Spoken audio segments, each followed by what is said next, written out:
Facts Verse presents. The tragedy of Deadliest Catch just gets sadder and sadder. Deadliest Catch, the program that airs on Discovery Channel, is known for depicting the real-life risks faced by Alaskans as they catch crab. It includes the physical and financial dangers of the trade and the reality of death. But this is not to say that the popular TV program does not quite catch everything. For instance, do you know that some of the staffers of the show have been involved in drug smuggling? Or do you know why so many crew members and captains have committed crimes, having been accused of, among other things, being in possession of drugs, bank robbery, and assault? And that doesn't even include the gravest scandal of all, which is that they don't even love crab that much. Here are some of the most shocking things I'll bet you never knew about the reality TV show Deadliest Catch. Elliott Neese's drug problem. Those who are keen followers of the show will remember Elliott Neese, then captain, suddenly handing over the show to Jeff Folk before leaving the ship. After rumors first surfaced about his addiction problems, Neese tweeted in 2015 that he'd enrolled for a 60-day program for an undisclosed problem at Passages Malibu. He only wrote back then that he had issues. Back in 2012, the courts slapped him with a restraining order after his partner, Valerie Gunderson, complained of harassment. Gunderson had said in her petition that she feared for her safety. Freddy Maugatai's assault case. Freddy Maugatai got into a fistfight against a couple in the Grand Aleutian Hotel bathroom in December 2011. According to Maugatai, that was purely a self-defense issue that resulted in him shoving the wife of the man and putting the husband in a headlock. Despite his side of the story, though, the police apprehended him, and he was later to be fired in an unrelated occurrence. Jake Harris's numerous problems.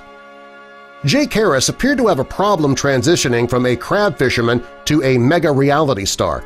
According to People magazine, Jake was arrested and charged for driving under the influence, hit and run, and driving with a suspended license after he crashed his BMW in Seattle. Son to Captain Phil Harris, now the late Phil Harris, Jake struggled to deal with losing his father. Also, TMZ reported on November 2010 that Captain Derek Ray invited the police to come to the boat since he suspected Jake Harris to be abusing drugs while ashore. Police couldn't charge him with any crime as they only discovered paraphernalia, not actual drugs. A year later, Jake was conspicuously missing from Deadliest Catch's promos. His brother Josh said that he was lost in drugs. Jake's problems seemed to get even worse. First, he was severely flogged, sustaining brain trauma and a cracked skull. That was after he was attacked in an alleged robbery while riding home from a casino. TMZ reported a couple of months later that while vacationing with a married woman in Phoenix, he apparently stole the woman's car and was busted by the police. Among the things he was charged with was being in possession of Xanax and crystal meth. He then missed court sessions for the charges and subsequently had a search warrant issued against him in May 12, 2017. As Fox News reported, that is not the end of the woes. It appears the tragedy of the Deadliest Catch just gets sadder and sadder. A show producer was found murdered. In a rather isolated incident, Joseph McMahon, an associate producer, was shot down outside his home in Pasadena, California. According to CBS LA, he had gone to investigate a noise outside. In a strange turn of events, the suspect in the brazen shooting was found in his car the same day, dead. The Wrap reported it appeared like a self-inflicted gunshot.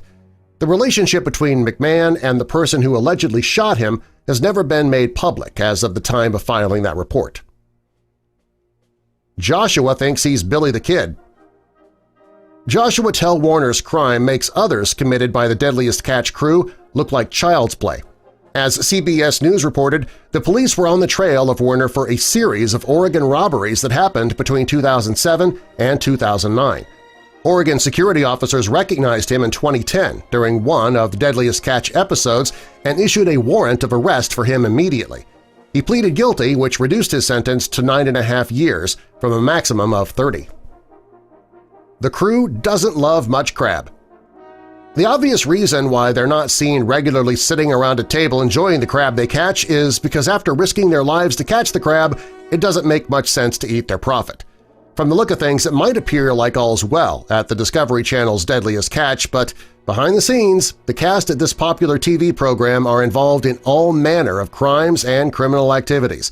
What I've shared here with you is just some of the freakish things you didn't know about this popular TV program. And subscribe for more.